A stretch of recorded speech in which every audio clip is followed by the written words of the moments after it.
Welcome everyone. I'm Colin Simpson and this is the July webinar for the TELedvisors Network.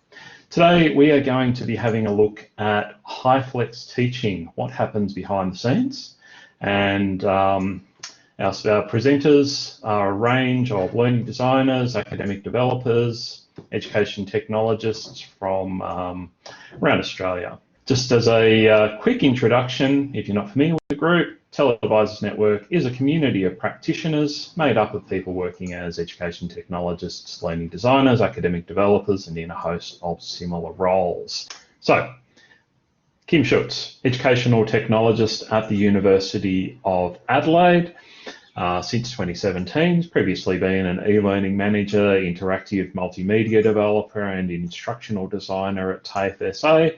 Can I hand it over to you, Kym? I'm going to talk about the educational technologist's role in what we call it the University of Adelaide mixed cohort learning. I've put HyFlex there, but and hybrid is the other term as well. If you can just go on to the next slide. What we started with was a number of scenarios, and one of the scenarios was in this what we call mixed cohort learning area.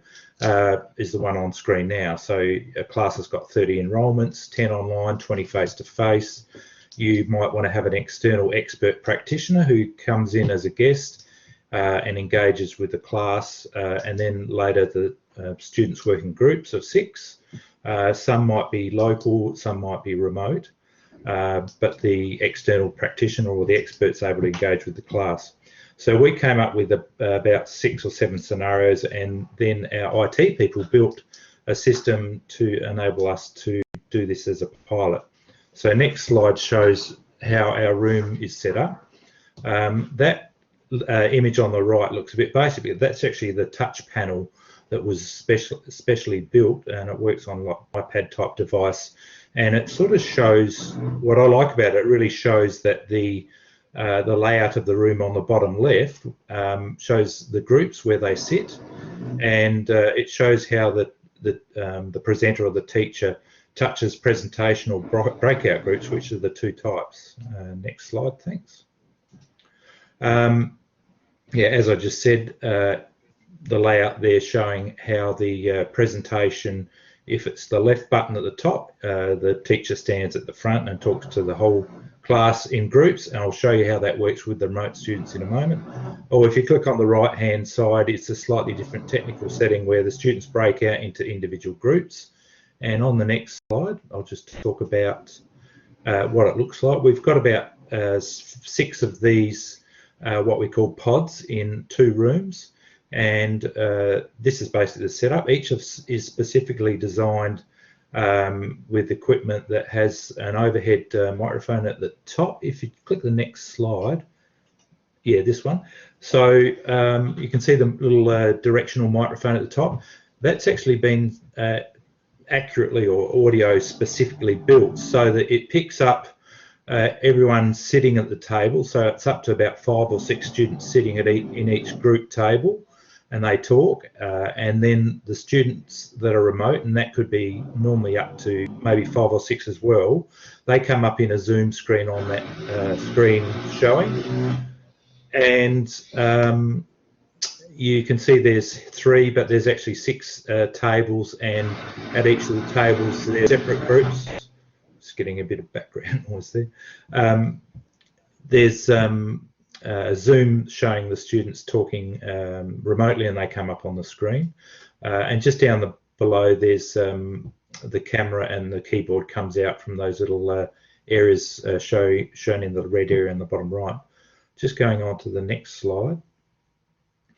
One of the technical aims of our mixed cohort pilot setup was teaching staff should be able to engage with students throughout the physical and online environments wherever required, with touchdown points that aren't restricted to engagement through podium or other fixed location infrastructure.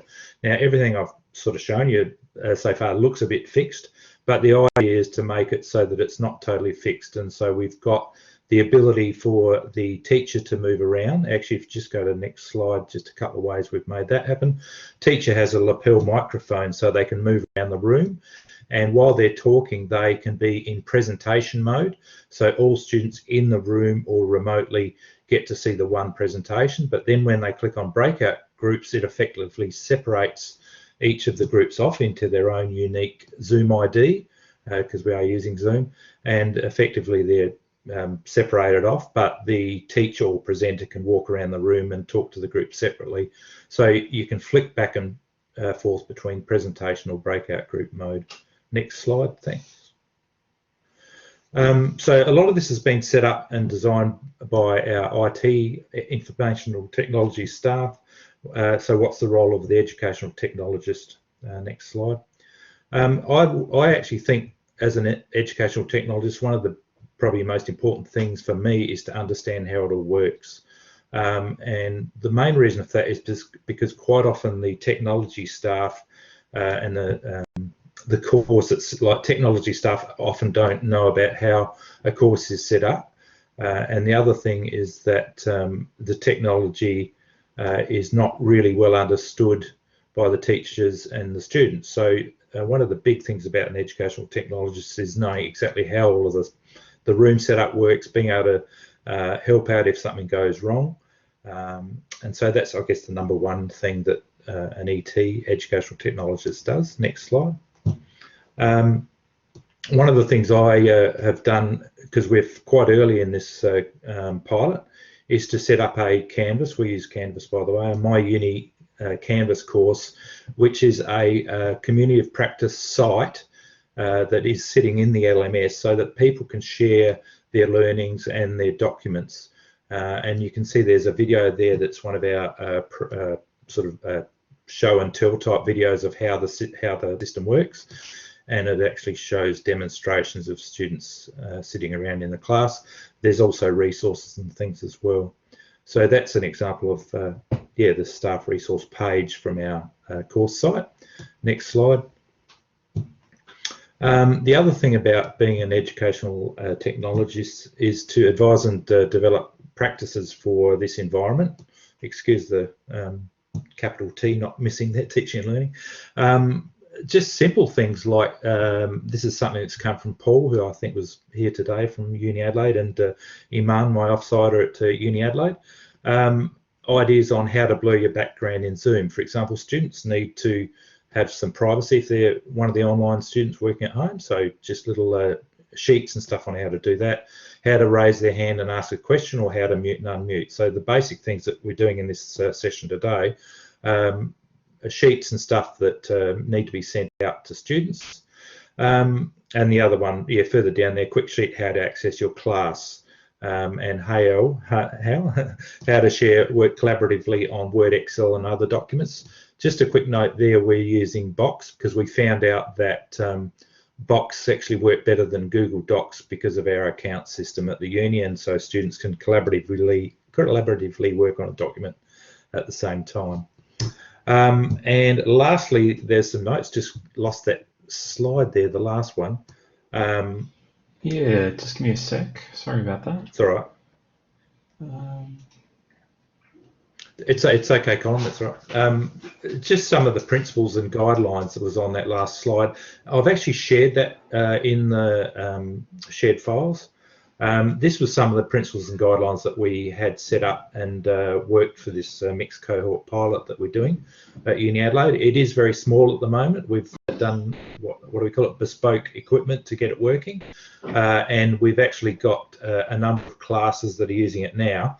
And the other slide that I added later, as I was thinking about it during the session today, which as an ET I will need to look at, and that's things like, what if you want to get say a dentist or a surgeon in to demonstrate some sort of operation, or a vet science teacher wanting to even do some surgery in a mixed cohort environment. That's the other challenge that I thought would be quite interesting, and how we might do that, and the ideas of such as if you're looking at a teeth mold or a teeth modelling as a prosthodontist, you might want to have an AR or a VR example of that model at the same time. So we've gone through that fairly quickly to make up a bit of time, and hope that gives you an idea of what's happening at the University of Adelaide. And yeah, don't worry about the last slide. That I meant to take that out. Thanks, everyone. So once again, lots of lots of action going on in the chat there. Lots of applause for you, so that's nice. Danielle's got one. Has anyone have experience or anticipating hybrid teaching to 200 to 500 students cohorts, or with large proportions of overseas students? So that might be one for... No. Oh, God, no. Any of the other speakers working at that kind of scale? Or anyone else in the meeting? At Monash, yeah, we do. I mean, I guess there's a lot of difficulties there. Obviously, one is just getting enough people in a meeting, and often has to be something like a webinar. Essentially, we try to, you know, for the actual hybrid components, we tend to break those up into smaller sessions. And there are hybrid sort of lectures given, but you know, they tend to be kind of didactic, one-way sort of things. I can jump in and say that we have similar challenges at Sydney as well, and my observation is that very often these classes are not kind of split in half, but there are probably 40 students on campus and then 500 online, and I think there are different challenges depending on what sits where. So just something that we encourage in our workshops as well is to have two educators in the room and use a platform that allows that collaboration / interaction as a part of it, and it really depends from unit to unit. Yeah, I think that's certainly been one of the recurring themes that I've seen is the value in having multiple people supporting any of these teaching sessions. This pretty much brings us to 1 o'clock. Sorry, you go, Kate. And I know at our institution we've rejigged our lecture theatres to support those larger groups. I mean, you've just also got to think about what types of activities are happening there, in that if you're working with that scale, whether it's a bit more transmission or not, and in which case sometimes you can put that asynchronously. But I just noticed Leanne, I think it was Leanne, had her hand up. I'm not sure if she still does. So, yeah, thanks, Kate. If I may, can you hear me okay? Yes. Yeah, go ahead. Okay, cool. So I'm at ANU, and I see Tom Worthington has also commented in the chat, also from ANU. And I did some, because I'm in the Centre for Learning and Teaching within the learning environment, so we did a lot of, we call it dual delivery, consultations with some of the academics in our School for Engineering in the College of Engineering and Computer Sciences. And we did have one academic come up and say he is booked in for a cohort of 500 for dual delivery. So we basically just sort of advise to be wary of the type of activities planned and setting and managing expectations for your students in the beginning, to make sure that you don't get super high expectations and have a bad student experience. And I think for us that was one of the biggest things that we focused on, is managing that expectation and also knowing what your technology can do in an environment like that.